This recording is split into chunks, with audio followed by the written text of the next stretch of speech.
ಮಕ್ಕಳ ಜೊತೆ ಮಾತಾಡೋದು ಹೇಗೆ? ಹೋಗಲಿ, ಇವರು ಮಕ್ಕಳನ್ನ ಕರೆಕ್ಷನ್ ಮಾಡ್ತಾರೆ. ಮಗ ಆಗಲಿ ಮಗಳಾಗಲಿ 50% ತೊಗೊಂಬಿಟ್ರು. ಎಷ್ಟು ತೊಗೋಬೇಕಿತ್ತು? ಎಲ್ಲಿ 95, 100ಕ್ಕೆ 101. 100ಕ್ಕೆ ಎಷ್ಟು ತೊಗೋಬೇಕು? ಇವ್ರು ಎಷ್ಟು ತೊಗೊಂಡಾರೆ? 50. ನಿಮ್ಮ ಭಾಷೆ ಏನು ಅವಾಗ? ನಾನು ಹೇಳಿ ನೀವೇನು ಹೇಳ್ತೀರಂತ? ನನ್ನ ಹಣೆ ಬರ, ನೀನು ಹೆತ್ತಿದ್ದೀನಲ್ಲ, ಲಕ್ಷಾಂತರ ರೂಪಾಯಿ ಕೊಟ್ಟು ಫೀಸ್ ಕಟ್ಟಿ ಇದೇನಾ ನೀನು ಪಡ್ಕೊಂಬಂದಿತ್ತು, ನೋಡಿ ನಿನ್ನ ರಿಸಲ್ಟ್ ಸಿಗೋದು. ಆಯಿತು, ನೀವು ಹಂಗೆ ಮಾತಾಡಿ ನೆಕ್ಸ್ಟ್ ಡೇ ಪ್ರೋಗ್ರೆಸ್ ಕಾರ್ಡ್ ನೋಡ್ರಿ, 50 ಇದ್ದದ್ದು 90 ಆಗಿಬಿಟ್ಟಿರ್ತದೆ. ಆಗಲ್ವಾ? ಮತ್ತೇನಕ್ಕೆ ಮಾತಾಡಿದ್ರಿ? 50 ಇದ್ದದ್ದು 90 ಆಗೋಂಗಿದ್ರೆ ಮುದ್ದಿನಾದರೂ ತಿವಿರಿ, ಯಾವ ಶಬ್ದನಾದರೂ ಉಪಯೋಗಿಸ್ತೀರಿ. ಪ್ರಿಯರೇ, ನಿಮ್ಮ ಮಕ್ಕಳ ಕೆಪಾಸಿಟಿ ಅಷ್ಟೇ ಇರಬೇಕಾದ್ರೆ ಯಾಕೆ ಆ ಥರ ನೀವು ಕರೆಕ್ಷನ್ ಮಾಡ್ತೀರಿ? ನಮ್ಮಮ್ಮ, ಈಗ ನಮ್ಮ ಅಮ್ಮ ಇಲ್ಲ ಅದಕ್ಕೆ ಹೇಳ್ತೀನಿ, ಅಮ್ಮ ಒಂದು ಸತಿ ಏನೋ ನಾನು ಮಿಸ್ಟೇಕ್ ಮಾಡಿದ್ದಕ್ಕೆ ಅರ್ಧ ಗಂಟೆ ಬೈದರು. ಕೆಲವರಿಗೆ ಕರೆಕ್ಷನ್ ಮಾಡೋದು ಇಂಪಾರ್ಟೆಂಟ್ ಅಲ್ಲ, ಬೈಯೋದು ಇಂಪಾರ್ಟೆಂಟ್. ಅದೇ ಬರುತ್ತೆ, ಅಲ್ಲಿಗೆ ಬರ್ತಾ ಇದ್ದೇನೆ ನಾನು ನೋಡ್ರಿ. ಅವಸರ ಎಮ್ಮಗೆ. ನಾವು ಕರೆಕ್ಷನ್ ಮಾಡೋದೇನೋ ನಿಜ, ಕರೆಕ್ಷನ್ ಮಾಡೋದು ಮಾಡ್ತೀವಿ, ಮಾಡೋ ರೀತಿ ತಪ್ಪಾಗಿದೆ. ಕರೆಕ್ಷನ್ ಏನೋ ಮಾಡಿದ್ರಿ, ಆದರೆ ಮಾಡೋ ರೀತಿ, ಕರೆಕ್ಷನ್ ಮಾಡೋದರ ಜೊತೆಗೆ ನಮ್ಮ ಹತಾಶೆಯನ್ನು, ನಮ್ಮ ಸಿಟ್ಟನ್ನು, ನಮಗೆ ತಾಳ್ಮೆ ಇಲ್ಲದಿರೋದನ್ನು, ಭಯವನ್ನು ಎಲ್ಲ ಮಕ್ಕಳ ಮೇಲೆ ಕಾರಿಬಿಡ್ತೀವಿ. ಅದರಿಂದ ಕರೆಕ್ಷನ್ ಆಗಲ್ಲ. ನಮ್ಮಮ್ಮ ಯಾವಾಗೋ ಒಮ್ಮೆ ನನ್ನನ್ನು ಕರೆಕ್ಟ್ ಮಾಡೋಕ್ಕೆ ಅರ್ಧ ಗಂಟೆ ಬೈದರು. ನೀ ಇದನ್ನು ಹಿಂಗೆ ಮಾಡಿದ್ದು ಎಷ್ಟು ಕಷ್ಟಪಡ್ಬೇಕಂತ. ಹಂಗಂದ ಮೇಲೆ ನನಗೆ ಎಷ್ಟು ಸಿಟ್ಟು ಬಂತಂದರೆ ಇದ್ದದನ್ನು ಉಳಿದಿದ್ದನ್ನು ಎಲ್ಲ ಮುರಿದಾಕ್ಬಿಟ್ಟೆ. ಒಂದು ಆಮೇಲೆ ಹೇಳ್ರಲ್ಲ, ಇದು ಅವ್ರು ಕರೆಕ್ಷನ್ ಮಾಡಿರೋಕ್ಕೆ ಬಂದಿರುವ ಪರಿಣಾಮ, the result of your correction. ತಂದೆ ತಾಯಿಗಳೇ, ನಿಮ್ಮ ಮಕ್ಕಳನ್ನ ಹೇಗೆ ಕರೆಕ್ಷನ್ ಮಾಡ್ತೀರಿ? ನೀವು ಕರೆಕ್ಟ್ ಮಾಡಿದರೆ ಅವರುಗಳ ಹೊಸ ಸ್ಫೂರ್ತಿ ಬರೋಂಗೆ ಕರೆಕ್ಷನ್ ಮಾಡಬೇಕು. ಅವ್ರಿಗೆ ಚಾಲೆಂಜ್ ತಗೊಳ್ಳುವಂತೆ ಆ ರೀತಿಯಾಗಿ ಕರೆಕ್ಷನ್ ಮಾಡಬೇಕು. ಪ್ರೀತಿಯ ಮಾತುಗಳು ಅವರನ್ನು ಕಟ್ತವೆ. ಅದನ್ನು ಬಿಟ್ಕೊಟ್ಟು ನೀವು ಹೀಗೆ ಮಾಡಿದರೆ ಹೆಂಗೆ ಬದುಕೋದು, ನೀನು ನಾಳೆ ನೀ ಬದುಕ್ತೀಯಾ, ನಿನ್ನ ಕೈಯಿಂದ ಆಗಲ್ಲ, ನೀನು ಹೆತ್ತಿದ್ದೀನಲ್ಲ, ನನ್ನ ಹಣೆ ಬರ, ಅಯ್ಯೋ ಅಯ್ಯೋ ಅಯ್ಯೋ, ಇದು ನಿಮ್ಮ ಮಾತುಗಳು. ಎಷ್ಟು ಚಂದ ಮಾತುಗಳು, ಇಂಪಾದ ಮಾತುಗಳು. ಆ ರೀತಿಯಾಗಿ ಕರೆಕ್ಷನ್ ಮಾಡಬಾರ್ದು. ಕರೆಕ್ಷನ್ ಮಾಡಬೇಕಾದ್ರೆ ಅವರಿಗೆ ನಾವು 4 ಸೇರಿ ನೋಡ್ರಿ, ಮೊದಲು ಅವರಿಗೆ ಪ್ರೇಯರ್ ಮಾಡೋಣ, ಅವರಿಗೆ ಉತ್ತೇಜಿಸೋಣ, ಪ್ರೋತ್ಸಾಹ ಮಾಡೋಣ. ಪ್ರೋತ್ಸಾಹದಲ್ಲಿ ದೊಡ್ಡ ಶಕ್ತಿ ಇದೆ. ಯಾರೋ ಒಬ್ಬರು ಒಂದು ಒಳ್ಳೆ ಕೆಲಸ ಮಾಡಿದಾರಂತ ಹೇಳಿದ್ರೆ, ನೀವು ಎಂದಾದರೂ ನಿಮ್ಮ ಜೀವನದಲ್ಲಿ ಒಂದು ಸಾರಿ ಆದರೂ, ಈಗ ಒಂದು ಪ್ರಶ್ನೆ ಕೇಳ್ತೀನಿ ನಿಮಗೆ, ಜೀವನದಲ್ಲಿ ಯಾರಿಗಾದರೂ ಒಂದು ಸಾರಿ ಆದರೂ ಅಪ್ರಿಷಿಯೇಟ್ ಮಾಡಿದ್ದೀರಾ? ಪದ್ಮಾಕ, ಇವತ್ತು ನೀನು ಚಂದ ಕಾಣಕತ್ತಿ ಅಂದಿದ್ದೀರಾ? ಮಾಡಿದ್ದೀರಾ? ಒಳಗೆ ಉರ್ಕೊಂಡು, ಒಳಗೆ ತಗದಾಗ ಉರಿತಾ ಇರ್ತಿದೆ. ಚೆನ್ನಾಗಿದೆ, ಹಾಡಿದ್ಲ ಅವಳು, ಚೆನ್ನಾಗಿದೆ. ಬಟ್ ಅಂತ ಬರ್ತಾವೆ. ಆದರೆ ಅವಳಿಗಿಂತ ಚೆನ್ನಾಗಿ ಹಾಡಿಲ್ಲ. ಈ ಸೀರೆ ಚೆನ್ನಾಗಿದೆ, ಮೊನ್ನೆ ಉಟ್ಕೊಂಡು ಬಂದಿದ್ರಲ್ಲ ಅವ್ರು ಉಟ್ಕೊಂಡು ಅದಕ್ಕೆ ಇದಕ್ಕಿಂತ ಚೆನ್ನಾಗಿದೆ. ಪ್ರಿಯರೇ, ಪೂರ್ಣ ಮನಸ್ಸು, ನಮ್ಮ ಹೃದಯದಲ್ಲಿ ಎಲ್ಲ ಇರೋದೆಲ್ಲ ಇದು ಒಳಗಿರೋದೆಲ್ಲ ಹೊರಗೆ ಹಾಕ್ತಾ ಇರ್ತೀವಿ. ನಾವು ಹೆಂಗೆ ಹಾಕ್ತೀವಿ ಅಂತ ಹೇಳಿದ್ರೆ, ನಮ್ಮ ಶಬ್ದಗಳ ಮೂಲಕ ಹೊರಗೆ ಹಾಕ್ತೀವಿ. ನಿಮ್ಮ ಶಬ್ದಗಳ ಮೂಲಕ ನಿಮ್ಮನ್ನು ನೀವೇ ಹಾಳು ಮಾಡ್ಕೊಳ್ತೀರಿ. ನಿಮ್ಮ ಮಾತುಗಳ ಮೂಲಕ ನೋಡ್ರಿ, ಮನುಷ್ಯನ ತನ್ನ ಬಾಯ ಬೆಳೆಯನ್ನು, ಅಯ್ಯೋ ಏನು ಚೆನ್ನಾಗಿ ಹೇಳಿದೆ. ಯಾವ ಧರ್ಮಶಾಸ್ತ್ರದಲ್ಲಿ ಈ ಮಾತುಗಳಿಲ್ಲ ರೀ. ದೇವರ ವಾಕ್ಯದಲ್ಲಿ ಈ ಮಾತಿದೆ ಏನಂದರೆ, ಮನುಷ್ಯನು ತನ್ನ ಬಾಯ ಬೆಳೆಯನ್ನು ಹೊಟ್ಟೆ ತುಂಬ ಉಣ್ಣುವನು. ನೀನೇ ಬೀಜ ಬಿತ್ತಾ ಇದೀಯಾ, ಈ ಮಾತುಗಳನ್ನು ನೀನು ಬಿತ್ತಾ ಇದೀಯಾ, ನೀನೇ ಅದನ್ನು ಕೊಯ್ತೀಯ. ಒಂದು ದಿವಸ ಎಲ್ಲ ವಾಪಸ್ ನಿಮಗೆ ಬರ್ತದೆ. ನೀನು ಬಿತ್ತಿದ್ದು ನೀನೇ ಕೊಯ್ಬೇಕು ಅಂತ ದೇವ್ರ ವಾಕ್ಯ ಹೇಳುತ್ತೆ. ನಿಮ್ಮ ಮಾತುಗಳು ಹೇಗಿವೆ, ನನ್ನ ಮಾತುಗಳು ಹೇಗಿವೆ, ನಾನು ಪರೀಕ್ಷೆ ಮಾಡಿಕೊಳ್ಬೇಕು. ಅದಕ್ಕಿಂತ ಮುಂಚೆ ಒಂದು ನಿಮಿಷ ನಾವು ಯೋಚನೆ ಮಾಡೋಣ. ನಾವು ಎಷ್ಟು ಸಾರಿ ಮಾತಿನ ಮೂಲಕ ಇನ್ನೊಬ್ಬರನ್ನ ಹರ್ಟ್ ಮಾಡ್ತೀವಿ, ನೋಯಿಸ್ತೀವಿ ಅವ್ರನ್ನ, ಒಂದೊಂದು ಸತಿ ಹಿಂಟು ಹೊಡಿತೀವಿ. ಇವತ್ತು ನಾವು ಯಾರಾದರೂ ಒಬ್ಬರ ಹತ್ರ ಎದುರಿಗೆ ಅವ್ರ ಜೊತೆಗೆ ಏನಾದರೂ ಅವ್ರಿಗೆ ಹೇಳಬೇಕಾದ್ರೆ ಇನ್ನೊಬ್ಬರ ಜೊತೆ ಮಾತಾಡ್ತಾ ಇರ್ತೇವೆ, ಹಿಂಟು ಬೇರೆಯವ್ರಿಗೆ ಹೊಡಿತಾ ಇರ್ತೇವೆ. ಹೌದಾ? ಏನಕ್ಕೆ ಹಿಂಟು ಹೊಡಿತೇವೆ? ಅವ್ರಿಗೆ ಖುಷಿ ಆಗಲಿ ಅಂತನಾ? ಸಾಮಾನ್ಯವಾಗಿ ಹರ್ಟ್ ಆಗಲಿ ಅಂತ. ಇನ್ನೊಬ್ಬರನ್ನ ಹರ್ಟ್ ಮಾಡೋ ಮಾತುಗಳನ್ನು ಆಡಿ ನಿನಗೂ ನನಗೆ ಏನು ಪ್ರಯೋಜನ? ಪ್ರಯೋಜನ ಇದೆಯಾ? ಪ್ರಯೋಜನ ಇಲ್ಲ. ಇವತ್ತು ಯಾಕೆ ಹೇಳ್ತಾ ಇದ್ದೇನೆ ಅಂದರೆ, ನಿಮ್ಮ ಮಾತುಗಳು ನಿಮ್ಮ ಮನೆಯನ್ನು ಕಟ್ತವೆ, ನಿಮ್ಮ ಮಾತುಗಳು ನಿಮ್ಮ ಜೀವನವನ್ನು ಕಟ್ತವೆ, ನಿಮ್ಮ ಮಾತುಗಳು ನಿನ್ನನ್ನು ಕಟ್ತವೆ. ಯೇಸು ಸ್ವಾಮಿ ಹೇಗೆ ಮಾತಾಡಿದರು ಒಂದು ಸ್ವಲ್ಪ ನೋಡೋಣ. ಯೇಸು ಸ್ವಾಮಿ ಹೇಗೆ ಮಾತಾಡಿದರು, ಯೇಸು ಸ್ವಾಮಿ ಮಾತುಗಳು ಹೇಗೆ ಇದ್ದು ಅಂತ ನಾವು ನೋಡೋಣ. ಯೇಸು ಸ್ವಾಮಿಯ ಮಾತುಗಳು ಇಲ್ಲದೆ ಜ್ಞಾನೋಕ್ತಿ 12:18 ಏನು ಹೇಳುತ್ತೆ? ಓಕೆ, ಕತ್ತಿ ತಿವಿದ ಹಾಗೆ ದುಡುಕಿ ಮಾತಾಡುವರುಂಟು, ಮತಿವಂತರ ಮಾತೆ ಎಲ್ಲರೂ ಹೇಳೋಣ, ಮತಿವಂತರ ಮಾತು ಮದ್ದು ಅಂತ. ಎಲ್ಲರೂ ಗಟ್ಟಿಯಾಗಿ ಹೇಳ, ಮತಿವಂತರ ಮಾತು. ಇನ್ನೊಂದು ಸ್ವಲ್ಪ ಗಟ್ಟಿಯಾಗಿ, ಮತಿವಂತರ ಮಾತು ಮದ್ದು ಅಂದ್ರೆ ಏನು? ಮದ್ದು ಅಂದರೆ ಔಷಧಿ ಇದ್ದಂಗೆ. ಔಷಧಿ ಏನು ಮಾಡುತ್ತೆ? ಗುಣಪಡಿಸುತ್ತೆ. ಪ್ರಿಯ ಸಹೋದರ ಸಹೋದರಿ, ಯಾರ ಜೊತೆಗಾದರೂ ನಾವು ಮಾತಾಡಿದರೆ ಅದು ಅವ್ರಿಗೊಂದು ವೇಳೆ ಔಷಧಿ ಇದ್ದಂಗೆ ಇರಬೇಕು. ನನಗೆ ನಮ್ಮ ಕಡೆ ಹೇಳ್ತಾರೆ ಸವಾಸೇರಿ ಅಂತ, ಸೇರಿಗೆ ಅದೆಲ್ಲ ನೆನಪಿದೆ ನೋಡ್ರಿ, ಹೇಳ್ರಿ. ಸೇರಿಗೆ ಒಂದಂದರೆ 4 ಅಲ್ಲೇ 10. ಅವ್ರು ಒಂದಂದ್ರೆ ನಾನು ಬಿಟ್ಟಿದ್ದೀನ ಸುಮಾ, ನಾನು ಅವ್ನು ಬಿಟ್ಟೇ ಇಲ್ಲ. ಒಂದು ಅಂದ, ನಾನು 10 ಮಾತಾಡ್ಬಿಟ್ರೆ ಓಡೋಗ್ಬಿಟ್ಟ. ಇದು ಜೀವನ ಅಲ್ಲ, ಕ್ರಿಸ್ತಿಯ ಜೀವನ ಅಲ್ಲವೇ ಅಲ್ಲ. ನಮಗೆ ಯಾರಾದರೂ ಕೆಟ್ಟದ್ದು ಮಾತಾಡಿದರೆ ಒಳ್ಳೆಯದೇ ನಾವು ಮಾತಾಡಬೇಕು.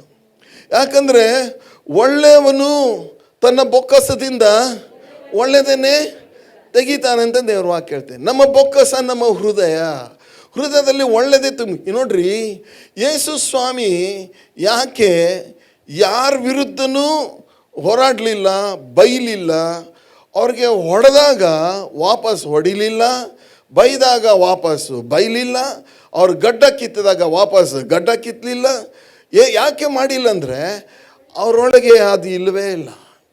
ಯಾರಾದ್ರು ಕೆಟ್ಟದ್ದು ಮಾಡಿದರೂ ಒಳ್ಳೆಯದೇ ಮಾಡಬೇಕನ್ನೋದು ಅವ್ರ ಬೊಕ್ಕಸದಲ್ಲಿ ಇದ್ದದ್ರಿಂದ ಒಳ್ಳೆಯದೇ ಹೊರಗೆ ಬರ್ತಾ ಇತ್ತು, ಹೊರತಾಗಿ ಕೆಟ್ಟದ್ದು ಅವರಿಂದ ಬರಲೇ ಇಲ್ಲ.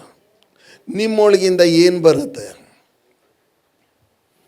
ಅನೇಕರ ಒಳಗಿಂದ. ನೋಡ್ರಿ, ಬೈಬಲ್ ಏನು ಹೇಳುತ್ತೆ ಅಂತ ಹೇಳಿದ್ರೆ, ಅವರ ಹೊಟ್ಟೆಯೊಳಗಿಂದ ಜೀವಕರವಾದ ನದಿಗಳು ಹರಿತವೆ. ಕೆಲವರು ಹೊಟ್ಟೆಯೊಳಗಿಂದ ಗಟರ್ ನೀರು ಹರಿತವೆ. ಏನು ಹೇಳಿದೆನಾ? ಎಷ್ಟು ಚೆನ್ನಾಗಿರುತ್ತಲ್ಲ ಗಟರ್ ನೀರು. ಪ್ರಿಯರೇ, ಅವರ ಹೊಟ್ಟೆಯೊಳಗಿಂದ ಜೀವಕರವಾದ ನದಿಗಳು ಬಾಯಿ ಮೂಲಕ ಹರಿದು ಬರ್ತದೆ ಹೊರಗೆ. ನಮ್ಮೊಳಗಿಂದ ಏನು ಬರ್ತದೆ ಪ್ರಿಯರೇ? ನಿಮ್ಮ ಮನೆಯಲ್ಲಿ ಹೇಗೆ ಮಾತಾಡ್ತೀರಿ? ಯೇಸು ಸ್ವಾಮಿ ಮಾತಾಡಿದ್ದು ನೋಡ್ರಿ, ಹೇಗೆ ಮಾತಾಡ್ತಾರೆ. ಮತ್ತಾಯ 11:28 ಹೇಳ್ತಾರೆ, ಎಲ್ಲೇ ಕಷ್ಟಪಡುವವರೇ, ಹೊರೆ ಹೊತ್ತವರೇ, ನೀವೆಲ್ಲ ನನ್ನ ಬಳಿಗೆ ಬನ್ನಿರಿ, ನಾನು ನಿಮಗೆ ವಿಶ್ರಾಂತಿ ಕೊಡ್ತೀನಿ ಅಂತ ಹೇಳ್ತಾರೆ. ಯೆಶಾಯನ ಗ್ರಂಥ 41:10 ಏನು ಹೇಳುತ್ತೆ? That's good, very good. ಯೆಶಾಯ 41:10 ಹೇಳುತ್ತೆ. ಯೆಶಾಯ 41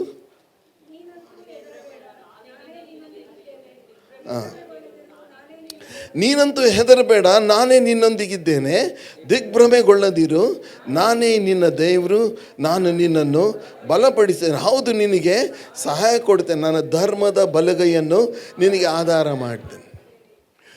ಯೇಸು ಸ್ವಾಮಿ ಶಿಲುಬೆ ಹೊತ್ಕೊಂಡು ಹೋಗ್ತಾ ಇರುವಾಗ ತಾಯಂದಿರು ಅಳ್ಕೊಂಡು ಬಂದರು.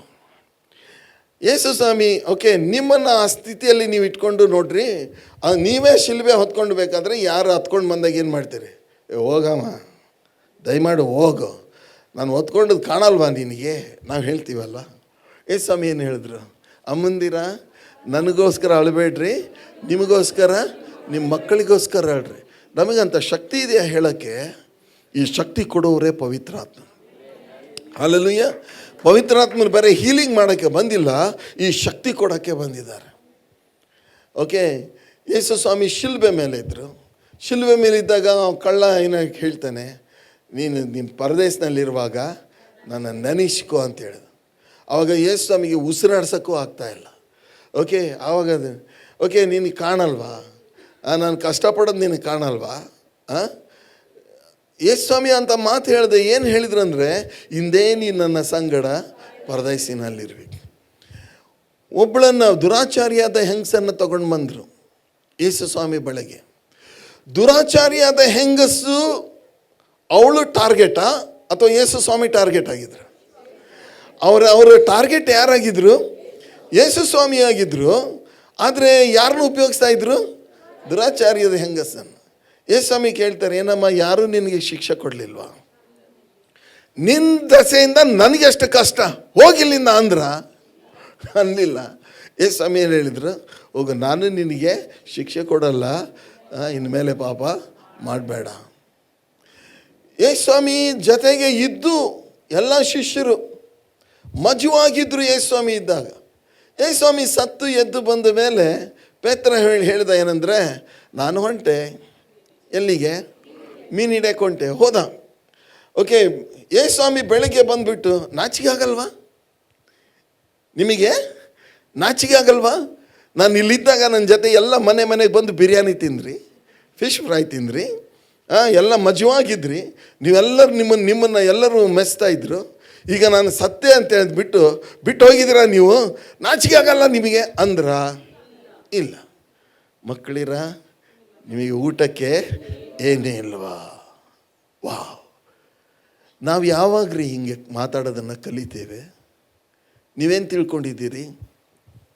ಮತ್ತೆ 11:36 ದೇವ್ರ ವಾಕ್ಯ ಹೇಳ್ತದೆ, ಮನುಷ್ಯನು ಸುಮ್ಮನೆ ಆಡುವ ಪ್ರತಿಯೊಂದು ಮಾತಿಗೂ ದೇವ್ರ ಮುಂದೆ ಲೆಕ್ಕ ಕೊಡಬೇಕು. ಅರೆ, ನನ್ನ ಪ್ರಶ್ನೆ ಏನಂದರೆ, ಒಂದು ದಿವಸಕ್ಕೆ ಇಷ್ಟೊಂದು ಮಾತಾಡಿರ್ತೀನಿ, ಅದು ಹೆಂಗೆ ಲೆಕ್ಕ ತಗೊಳ್ತಾರೆ ದೇವರು? ಲೆಕ್ಕ ತಗೊಳ್ಬೇಕಾದ್ರೆ ಲೆಕ್ಕ ಇಡಬೇಕಲ್ಲ. ನನ್ನ ಪ್ರಶ್ನೆ, ಲೆಕ್ಕ ತಗೊಳ್ಬೇಕಾದ್ರೆ ಲೆಕ್ಕ ಇಡಬೇಕು. ಪ್ರಿಯ ಸಹೋದರ ಸಹೋದರಿ, ನೀನು ನಿನ್ನ ಸಹೋದರನಿಗೆ ಛೀ ಮೂರ್ಖ ಅಂದರೆ ಅಗ್ನಿ ನರಕಕ್ಕೂ ನೀ ಛೀ ಮೂರ್ಖ ಅಂತ ಹೇಳಿದ್ರೆ ಅಗ್ನಿ ನರಕಕ್ಕೆ ಗುರಿಯಾಗಿವಿ ಅಂತ ಯೇಸು ಸ್ವಾಮಿ ಹೇಳ್ತಾರೆ. ನಿಮ್ಮ ಮಾತಿಂದ, ನಿಮ್ಮ ನಾಲಿಗೆಯಿಂದ ಒಬ್ಬರನ್ನ ಕಟ್ಬೋದು, ಇಲ್ಲ ಒಬ್ಬರನ್ನ ಕೆಡಬೋದು, ಒಬ್ಬರ ಜೀವ ಉಳಿಸ್ಬೋದು, ಒಬ್ಬರ ಜೀವ ತೆಗಿಬೋದು. ಅಷ್ಟು ಶಕ್ತಿಯುಳ್ಳ ಒಂದು ಸಂಗತಿ ನಿನ್ನ ನಾಲಿಗೆಯಲ್ಲಿದೆ. ಶಬ್ದಗಳು ಬಹಳ ಪ್ರಾಮುಖ್ಯ. ಅವು ಬೀಜಗಳು, ಅದರಲ್ಲಿ ಶಕ್ತಿ ಇದೆ. ಎಚ್ಚರಿಕೆಯಿಂದ ಇರೋಣ ಪ್ರಿಯರೇ. ಯೇಸು ಸ್ವಾಮಿ ಯಾವ ರೀತಿಯಾಗಿ ಮಾತಾಡಿದ್ರು? ಸಮಾಧಿಗೆ ಬಂದರು ಯೇಸು ಸ್ವಾಮಿ. ಸತ್ತು ಎದ್ದ ಮೇಲೆ ಮರಿಯಳಿಗೆ ಹೇಳ್ತಾರೆ, ಅಮ್ಮ ಯಾಕೆ ಅಳುತ್ತಿ? ಯಾರನ್ನು ಹುಡ್ಕೋತಿ? ಈಗಿನ ಕಾಲದಲ್ಲಿ ಯಾರಾದರೂ ನಿಮಗೆ ಕೇಳ್ತಾರ, ಯಾಕೆ ಅಳುತ್ತಿ ಅಮ್ಮ, ಯಾಕೆ ಅಳುತ್ತಿ ಅಂತ ಯಾರಾದರೂ ಕೇಳ್ತಾರೆ? ನೀವು ಅಳ್ತಾ ಇದ್ರಿ ಯಾರು ಕೇಳ್ತಾರ? ಅಳ್ಳಿ ಬಿಡು, ಸಾಯ್ಲಿ ಅವಳು. ಹೆಸರು ಹೇಳಿದ್ದೀರಿ ಈ ಮಾತು, ಸಾಯ್ಲಿ ಅವಳು. ಪ್ರಿಯರೇ, ದಿನೇ ನಾನು ಪ್ರೇಯರ್ ಮಾಡ್ತಾ ದೇವರು ನನ್ನನ್ನು ಎಚ್ಚರಿಸಿದೆ ಅಂದರೆ ಪವಿತ್ರಾತ್ಮನು ಮಾತಾಡೋ ಶಕ್ತಿ ಕೊಟ್ಟರು. ಒಬ್ಬನು ಮಾತಾಡೋ ರೀತಿಯಿಂದ ಅವನು ಯಾರು ಅಂತ ಗುರುತಿಸ್ಬೋದು. You can understand a person's maturity and experience by his words. ಆತನ ಮಾತುಗಳಿಂದಲೇ ಅವರನ್ನು ಅಳೆಯಬಹುದು. ಇನ್ನೊಂದು ಕೆಲವರು ಮಾತುಗಳಿದೆ, ಅದನ್ನು ಇಲ್ಲಿ ನೋಡ್ಕೊಳ್ಳೋಣ. 2 ತಿಮೋತಿ 3ನೇ ಅಧ್ಯಾಯ 1ನೇ ವಚನ. ಆದರೆ ಕಡೇ ದಿವಸಗಳಲ್ಲಿ ಕಠಿಣ ಕಾಲಗಳು ಬರುವುದೆಂಬುದನ್ನು ತಿಳಿದುಕೋ. ಮನುಷ್ಯರು ಸ್ವಾರ್ಥ ಚಿಂತಕರು, ಹಣದಾಸೆಯವರು. ಮುಂದೆ ಒಂದ್ಸರಿ ಗಟ್ಟಿಯಾಗಿ ಹೇಳೋಣ, ಎಂಥವರು?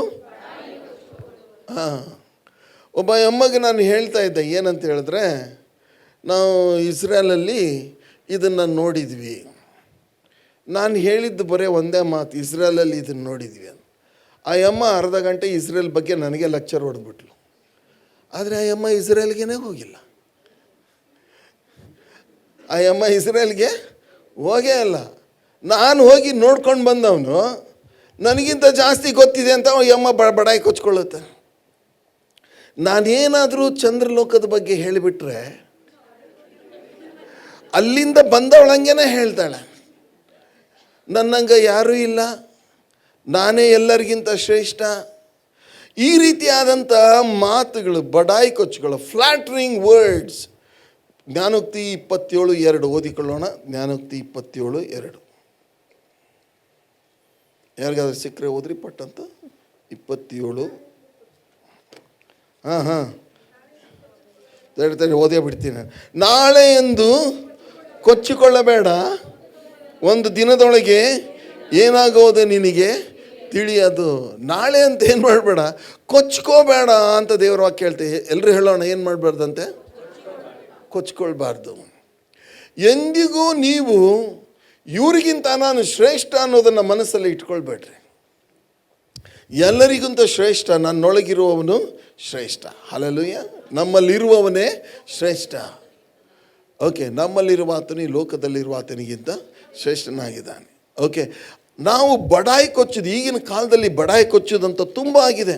ಜ್ಞಾನೋಕ್ತಿ 29:5 ಏನು ಹೇಳುತ್ತೆ ನೋಡೋಣ.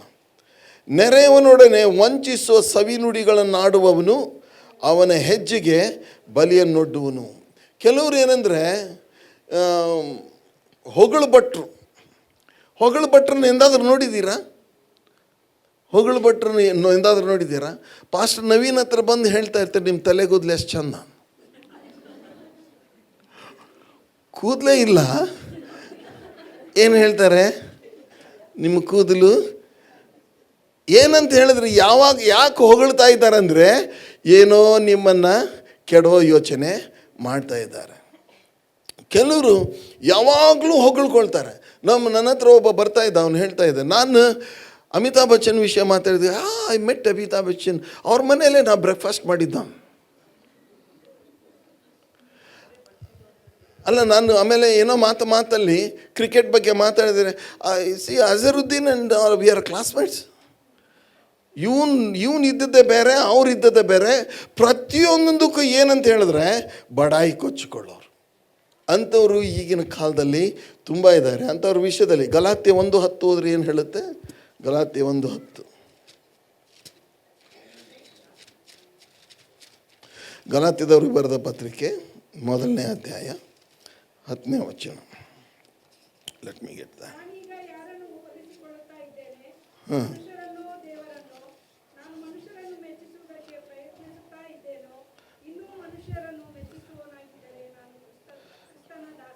ಹಾಂ, ನಾನೀಗ ಯಾರನ್ನು ಒಲಿಸ್ಕೊಳ್ತೇನೆ? ಯಾಕೆ ನನ್ನನ್ನು ಬಡಾಯಿ ಕೊಚ್ಕೊಳ್ತಾ ಇದ್ದೇನೆ? ನನ್ನನ್ನು ದೊಡ್ಡವನು ಅಂತ ನಾನು ಹೇಳ್ಕೊಳ್ತಾ ಇದ್ದೇನೆ. ಯಾಕೆ? ಯಾರನ್ನು ಮೆಚ್ಚಿಸ್ತಾ ಇದ್ದೇವೆ? ನಾನೀಗ ಯಾರನ್ನು ಒಲಿಸಿಕೊಳ್ಳುತ್ತಾ ಇದ್ದೇನೆ? ಮನುಷ್ಯರನ್ನು, ದೇವರನ್ನು? ನಾನು ಮನುಷ್ಯರನ್ನು ಮೆಚ್ಚಿಸುವುದಕ್ಕೆ ಪ್ರಯತ್ನಿಸುತ್ತಾ ಇದ್ದೇನೋ? ಇನ್ನು ಮನುಷ್ಯರನ್ನು ಮೆಚ್ಚಿಸುವನಾಗಿದ್ದರೆ ನಾನು ಕ್ರಿಸ್ತನ ದಾಸನ ಅಲ್ಲ. ಹೊಗಳ್ಕೊಳ್ಳೋದು ಬೇಡ್ರಿ. ನಮ್ಮ ಹತ್ರ ನಾವು ಹೆಂಗಿದ್ದೇವೆ ಹಾಗೆ ಇರೋಣ. ಓಕೆ, ನಾವು ಏನಿದ್ದೇವೆ, ಕೆಲವ್ರಿಗೆ ಏನು ಕೇಳಿದರೂ ಎಲ್ಲ ಗೊತ್ತಿರುತ್ತೆ. ಅವ್ರಿಗೆ ಜಗತ್ತಿನ ಎಲ್ಲ ಸಂಗತಿಗಳು ಗೊತ್ತಿದ್ದಾವೆ. ನೀವು ಬೇಕಾದ ವಿಷಯ ಮಾತಾಡ್ರಿ, ಅದಕ್ಕೊಂದು ಉತ್ತರ ಇದ್ದೇ ಇರುತ್ತೆ ಅವ್ರಿಗೆ. ಓಕೆ, ಕೆಲವು ಸಾರಿ ನಾವು ಯಾವುದಾದ್ರೂ ಒಂದು ಕೂಟಕ್ಕೆ ಹೋದಾಗ ಕೆಲವರು ನಮಗೆ ಪ್ರಶ್ನೆ ಕೇಳ್ತಾರೆ. ಪ್ರಶ್ನೆ ಕೇಳಿದಾಗ ನಮಗೊಂದೊಂದು ಸತಿ ಅನ್ನಿಸ್ತದೆ, ಏನಾದರೂ ಮಾಡಿ ಏನಾದರೂ ಒಂದು ಉತ್ತರ ಹೇಳಿಬಿಡೋಣ ಅಂತ. ನೋ, ಗೊತ್ತಿದ್ದರೆ ಗೊತ್ತಿದೆ ಅಂತ ಹೇಳೋಣ, ಗೊತ್ತಿಲ್ಲ ಅಂದರೆ ಗೊತ್ತಿಲ್ಲ ಅಂತ ಹೇಳೋಣ. ಅರೆ, ಗೊತ್ತಿಲ್ಲ ಅಂದ್ಬಿಟ್ರೆ ನಾವು ಸಣ್ಣವರಾಗಿಬಿಡ್ತೀವಲ್ಲ. ಗೊತ್ತಿಲ್ಲ ಅಂದರೆ ಏನಾಗಿಬಿಡ್ತೀವಿ? ಸಣ್ಣವರಾಗೋಣ. ಗೊತ್ತಿಲ್ಲದ್ರೂ ಗೊತ್ತಿದೆ ಅಂತ ಯಾಕೆ ಬಡಾಯಿ ಕೊಚ್ಕೊಳ್ಳೋದು? ಹಾಂ, ಹೌದಾ? ಓಕೆ, ನಮ್ಮ ಹತ್ರ ಇಲ್ಲದೆ ಇರುವಾಗ ಇದೆ ಅಂತ ಯಾಕೆ ಹೇಳೋದು? ನಮ್ಮ ಹತ್ರ ಅಂಥ ಶಕ್ತಿ ಇಲ್ಲದಾಗ ನಮ್ಮ ಹತ್ರ ಶಕ್ತಿ ಇದೆ ಅಂತ ಯಾಕೆ ತೋರಿಸೋದು? ನಾವು ಹೇಗಿದ್ದೇವೋ ಹಾಗೆ. ಯಾಕೆ ಅಂತ ಹೇಳಿದ್ರೆ, ನಾವು ಎಷ್ಟೇ ಬಡಾಯಿ ಕೊಚ್ಕೊಂಡ್ರು ನಾವು ಏನು ಅಂತ ಜನರಿಗೆ ಗೊತ್ತಿಲ್ಲ ಅಂದರೂ ನಮ್ಮ ದೇವರಿಗೆ ಗೊತ್ತಲ್ವಾ? ನಮ್ಮ ದೇವರಿಗೆ ಗೊತ್ತಲ್ವಾ? ನಾನು ಯಾರು, ನನ್ನ ಶಕ್ತಿ ಏನು, ನನ್ನ ಹತ್ರ ಏನಿದೆ. ಓಕೆ, ನಾವು ಯಾವಾಗಲೂ ಅವ್ರು ಹೋಗಿರೋದು ಇಲ್ಲಿ ಇಂಡಿಯಾ ಬಿಟ್ಟು ಹೊರಗೆ ಹೋಗಿರೋದಿಲ್ಲ. ಅವರೆಲ್ಲ ಇಲ್ಲ ಸರ್, ನಾವು ಅಮೇರಿಕಾದಲ್ಲಿದ್ದಾಗ, ನಾವು ಇಂಗ್ಲೆಂಡಲ್ಲಿದ್ದಾಗ, ನಾವು ಅಲ್ಲಿದ್ದಾಗ ಅವ್ರು ಹೋಗೇ ಇಲ್ಲ. ಅವ್ರು ಅಲ್ಲಿಗೆ ಹೋಗೇ ಇಲ್ಲ. ಆದರೆ ಏನು ಮಾಡೋದು? ಬಡಾಯಿ ಕೊಚ್ಕೊಳ್ಳೋದು. ಆಮೇಲೆ ಹೇಳೋದು, ಇಲ್ಲ ನಮ್ಮ ಹತ್ರ ಇತ್ತು, ತುಂಬ ಚಿನ್ನ ಇತ್ತು, ಎಲ್ಲ ಮಾರಿಬಿಟ್ಟು. ಚಿನ್ನನೇ ಇಲ್ಲ, ಇನ್ನು ಮಾರೋದಿಲ್ಲ. ಓಕೆ ಪ್ರಿಯರೇ, ಬಡಾಯಿ ಕೊಚ್ಕೊಳ್ಳೋದನ್ನು ನಿಲ್ಲಿಸಿ, ಬಿರು ನುಡಿಗಳನ್ನು ನಿಲ್ಲಿಸಿ, ಯೋಚನೆ ಮಾಡಿ ಆಮೇಲೆ ಮಾತಾಡಿದ್ದರೆ ಸವಿ ನುಡಿಯ ಮಾತಾಡನಾಡ್ರಿ. ಇನ್ನೊಬ್ಬರನ್ನ ಮೆಚ್ಚುವ ಮಾತು. ಯಾರೋ ಒಬ್ಬರು ಒಂದು ಒಳ್ಳೆ ಕೆಲಸ ಮಾಡಿದರೆ, ಯಾರೋ ನೋಡೋಕ್ಕೆ ಚೆನ್ನಾಗಿ ಕಾಣ್ತಾ ಇದ್ದರೆ, ಸೇ ಯು ಆರ್ ನೈಸ್. ಒಂದು ಸರಿ ನಾನೊಂದು ದೊಡ್ಡ ತಪ್ಪು ಮಾಡಿಬಿಟ್ಟೆ. ನಾನು ಅಮೇರಿಕಕ್ಕೆ ಹೋದಾಗ ಒಬ್ಬ ಪಾಸ್ಟ್ರ್ ಹೆಂಡತಿ ನಮ್ಮನ್ನು ರಿಸೀವ್ ಮಾಡೋಕ್ಕೆ ಬಂದರು ಏರ್ಪೋರ್ಟಲ್ಲಿ. ಓಕೆ, ನಾನು ಪಾಸ್ಟ್ರ್ ಹೇಳ್ದೆ, ಇವ್ರು ಲುಕಿಂಗ್ ಗುಡ್. ಅವ್ರ ಹೆಂಡತಿ ನೋಡ್ಬಿಟ್ಟು ಯು ಬಿಕೇಮ್ ಫ್ಯಾಟ್ ಅಂದ್ಬಿಟ್ಟೆ. ಅನೇಕ ವರ್ಷಗಳ ಹಿಂದೆ ಅವ್ರ ಮುಖ ಹಿಂಗೆ ಆಗಿಬಿಡ್ತು. ನನಗೆ ಅದು ಇವ್ರು ಯಾಕೆ ಹಿಂಗಂದ್ರೆ, ಅವ್ಳು ಫ್ಯಾಟ್ ಆಗಿದ್ದು ನಿಜ, ತುಂಬ ಫ್ಯಾಟ್ ಆಗಿಬಿಟ್ಟಿದ್ಲು. ಅದಕ್ಕೆ ಪಾಸ್ಟ್ರ್ ಆಮೇಲೆ ನನಗೆ ಹೇಳಿದರು, ನಮ್ಮ ದೇಶದಲ್ಲಿ ಯಾರಿಗೂ ಫ್ಯಾಟ್ ಆದವ್ರಿಗೆ ಫ್ಯಾಟ್ ಅಂತ ನಾವು ಹೇಳಬಾರ್ದು, ಇಟ್ ಅಫೆಂಡ್ಸ್ ದೆಮ್ ಅಂದ. ಅವಾಗ ಎಸ್, ಅವತ್ತಿಂದ ಎಷ್ಟೇ ಫ್ಯಾಟ್ ಆಗಿದ್ರು ನೀವು ತಳಗಿದ್ದೀರಿ ಅಂತ ಯಾಕಂದ್ರೆ ಬುದ್ಧಿ ಬಂತು. ಅವಾಗ ಗೊತ್ತಿರಲಿಲ್ಲ ನನಗೆ ಆ ರೀತಿಯಾಗಿ ಮಾತಾಡಬಾರ್ದು. ಸೊ ಮಾತಾಡೋದನ್ನು ಕಲೀರಿ ಪ್ರಿಯರೇ, ನಾವು ಕಲಿಯೋಣ. ಖಂಡಿತ ದೇವರ ಆತ್ಮ ನಮಗೆ ಸಹಾಯ ಮಾಡ್ತಾರೆ. ಮಾತಾಡೋದನ್ನು ಈ ರೀತಿಯಾಗಿ ಸವಿ ನುಡಿಗಳನ್ನು ಮಾತಾಡೋಣ, ಶಕ್ತಿಯ ನುಡಿಗಳನ್ನು ಮಾತಾಡೋಣ, ಇನ್ನೊಬ್ಬರನ್ನ ಮೆಚ್ಚಿಸುವ ಮಾತುಗಳನ್ನು ಆಡೋಣ. ಬಡಾಯಿ ಕೊಚ್ಚೋದನ್ನು ನಾವು ನಿಲ್ಲಿಸೋಣ. ಮೊದಲು ಯೋಚನೆ ಮಾಡೋಣ, ಆಮೇಲೆ ಮಾತಾಡೋಣ. ಬಿರುನುಡಿಗಳನ್ನು ನಾವು ನಿಲ್ಲಿಸೋಣ. ನಿಮ್ಮ ಮನೆಯಲ್ಲಿ ಶಾಂತಿ ಸಮಾಧಾನ ತುಂಬಿರುತ್ತೆ. ನಿಮ್ಮೊಳಗೆ ಆಂತರದಲ್ಲಿ ಹೊಸ ಶಕ್ತಿ ಬರುತ್ತೆ. ಹಲ್ಲೆಲೂಯಾ. ಆದ್ದರಿಂದ ಪ್ರಿಯರೇ, ಹೇಗೆ ಮಾತಾಡ್ತೀವಿ ನಾವು? ಬಡಾಯಿ ಕೊಚ್ಚೋರು ನಾನು ನೋಡಿದ್ದೀನಿ. ನಾನು ಎಲ್ಲರಿಗಿಂತ ಶ್ರೇಷ್ಠ, ನನ್ನಂಗೆ ಯಾರು ಪ್ರಸಂಗ ಮಾಡಲ್ಲ, ನನ್ನಂಗೆ ರಾಗ ಯಾರು ಹಾಡಲ್ಲ. ಅರೆ, ನಾನು ಒಂದು ದಿವಸ ಒಂದು ಕಾಲದಲ್ಲಿ ನಾನು ಹಾಗೆ ಅಂದ್ಕೊಳ್ಳೋನು. ಇವಾಗ ನಾನು ಹೇಳ್ತಾ ಇದ್ದೇನೆಂದರೆ, ನನಗಿಂತ ಚೆನ್ನಾಗಿ ಪ್ರಸಂಗ ಮಾಡೋರಿದ್ದಾರೆ, ನನಗಿಂತ ಚೆನ್ನಾಗಿ ಹಾಡೋರಿದ್ದಾರೆ, ನನಗಿಂತ ಚೆನ್ನಾಗಿ ಕಾಣೋರಿದ್ದಾರೆ. ಇದು ಏನು ಮಾಡುತ್ತೆ ಅಂದರೆ, it will produce peace within you. It brings the presence of God. ದೇವರ ಪ್ರಸನ್ನತೆ ಬರುತ್ತೆ. ಅದು ಬಿಟ್ಟು ಬಡಾಯಿ ಕೊಚ್ಕೊಂಡು ನನ್ನ ಹಾಗೆ ಯಾರಿಲ್ಲ, ಒಂದು ವೇಳೆ ಬಾಯಿಂದ ಹೇಳದೇ ಇರ್ಬೋದು, ನಮ್ಮ ಮನಸ್ಸಲ್ಲಿ ಅದು ತುಂಬಿಕೊಂಡಿತ್ತು ಅಂತ ಹೇಳಿದ್ರೆ, ನನ್ನಂಗೆ ಯಾರೂ ಹಾಡೋದಿಲ್ಲ, ನನ್ನಂಗೆ ಯಾರೂ ನುಡಿಸೋದಿಲ್ಲ, ನನ್ನಂಗೆ ಯಾರೂ ಇಲ್ಲ, ನಾನೇ ಶ್ರೇಷ್ಠ ಅನ್ನೋ ಮನೋಭಾವ ನಮ್ಮೊಳಗಿರಬಾರ್ದು. ಇನ್ನೊಬ್ಬರನ್ನ ನಿನಗಿಂತ ಎಲ್ಲಿದೆ ವಚನ ಅದು ಗೊತ್ತಾ? ಓಕೆ, ನಾನೇ ಫಿಲಿಪಿದಲ್ಲ, ಅದೊಂದು ವಚನ ಓದ್ಕೊಂಡು ಮುಗಿಸ್ಕೊಂಬಿಡೋಣ. ಫಿಲಿಪ 2:5 ನೋಡೋಣ. ಏನು ದೇವ್ರ ವಾಕ್ಯ ಏನು ಹೇಳುತ್ತೆ ನೋಡ್ರಿ, ಎಷ್ಟು ಚೆನ್ನಾಗಿ ಹೇಳುತ್ತೆ. ಕ್ರಿಸ್ತ ಯೇಸುವಿನಲ್ಲಿದ್ದಂಥ ಮನಸ್ಸು ನಿಮ್ಮಲ್ಲಿ ಇರಲಿ, ಅದಲ್ಲ ಅದಕ್ಕಿಂತ ಮೇಲೇನೆ ಇರಬೇಕದು.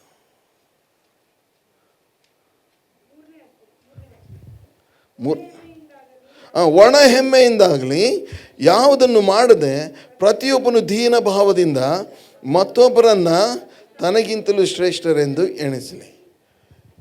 ಇನ್ನೊಬ್ರು ನಿನಗಿಂತ ಶ್ರೇಷ್ಠ ಅಂತ ಅಂದ್ಕೊಳ್ತೀರಾ? ಅವನೇನು ನಮ್ಮ ಮುಂದೆ ಏನೂ ಅಲ್ಲ. ಪಕ್ಕದಲ್ಲಿದ್ದವ್ರಿಗೆ ಹೇಳ್ರಿ, ನನಗಿಂತ ನೀನು ಶ್ರೇಷ್ಠ ಅಂತ ನೋಡೋಣ. ನಾವು ಹೆಂಗೆ ಹೇಳ್ತೀವಿ ಗೊತ್ತಾ? ನನಗಿಂತ ನೀನು ಶ್ರೇಷ್ಠ.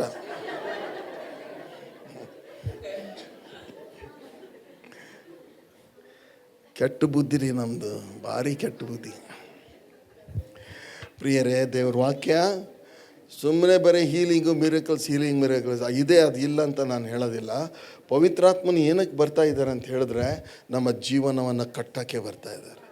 ಮನೆಯಲ್ಲಿ ಹೆಂಡತಿ ಜೊತೆ ಹೇಗೆ ಮಾತಾಡ್ತೀರಿ ಸ್ವಲ್ಪ ಯೋಚನೆ ಮಾಡಿ. ಗಂಡನ ಜೊತೆಗೆ ಹೇಗೆ ಮಾತಾಡ್ತೀರಿ? ಮೊದಲು ಇತ್ತು ಎಲ್ಲ ಹನಿ, ಡಾರ್ಲಿಂಗ್, ಸ್ವೀಟಿ ಎಲ್ಲ ಇದ್ದು. ಇವಾಗ ಎಲ್ಲಿ ಕತ್ತೆ, ಇದೆಯಾ ಬಿದ್ದೀಯಾ, ಎಂತಿಂಥ ಮಾತುಗಳೆಲ್ಲ ಬರ್ತವೆ. ಅವ್ರಿಗೆ ಕಿವಿ ಇದೆ. ದೇವ್ರ ವಾಕ್ಯ ಏನು ಹೇಳುತ್ತೆ ಅಂತ ಹೇಳಿದ್ರೆ, ಎಲ್ಲರಿಗೂ ಕಿವಿಯನ್ನು ಕೊಟ್ಟ ದೇವರು ಕೇಳೋನು. ನನಗೆ ಅದೇ ಭಯ. ನಾನು ಯಾರಿಗಾದರೂ ಏನಾದರೂ ಒಂದು ನೋವಾಗೋ ಹಾಗೆ ಮಾತಾಡಿದರೆ ಇಮಿಡಿಯೇಟ್ ನಂಗೆ ಪವಿತ್ರಾತ್ಮ ಹೇಳೋದಂದರೆ ಅವರಿಗೆ ಕೇಳಿಸ್ತು. ಅವ್ರು ಎಷ್ಟು ದೂರದಲ್ಲಿದ್ದಾರೋ ಎಷ್ಟು ಹತ್ತಿರದಲ್ಲಿದ್ದಾರೋ ನನಗಂತೂ ಗೊತ್ತಿಲ್ಲ, ಅದು ನನ್ನ ಮನಸ್ಸು ಹೇಳುತ್ತೆ ಅವರಿಗೆ ಕೇಳಿಸ್ತು ಅಂತ. ಹೇಗೆ ಮಾತಾಡ್ತೀರಿ ಮನೆಯಲ್ಲಿ? ಸ್ವಲ್ಪ ಯೋಚನೆ ಮಾಡಿ. ಪ್ರಾರ್ಥನೆ ಮಾಡೋಣ, ಎಲ್ಲರೂ ಎದ್ದು ನಿಂತ್ಕೊಳ್ಳೋಣ.